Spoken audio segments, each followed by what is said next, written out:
قال إمام علي بن أبي طالب رضي الله عنه أسمى سيدنا علي بن أبي طالب رضي الله عنه دع سرك بين اثنين wacha siri yako baina ya watu wawili, nafsaka wa rabbuka, wacha siri yako kwa wewe mwenyewe na Mola wa mlezi wako subhanahu wa ta'ala. Wa ikhrasu fi dunya ala ridha ithnain, na ujitahidi sana katika ulimwengu huu kuwafurahisha watu wawili. Ummak, umfurahishe mamako, wa abika, na umfurahishe babako. Wa isti'anna ala ashdaida bi ithnain, tafuta msaada wakati wa shida kwa mambo mawili. Asabri, subiri, kuwa na msubirifu, kuwa na subira, waswalati, na kuwa mwenye mshikamano wa swala, ili hali uweze kuepuka na mambo ambaye isiyekuwa ya msaada.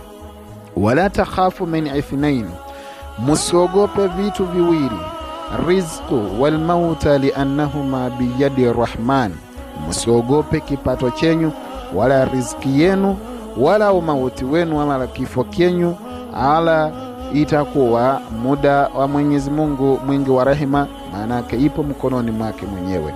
Wa ithnani la tadhkuruhuma abadan, na vitu viwili havifai au haupaswi kuvizungumzia wala kuvitaja.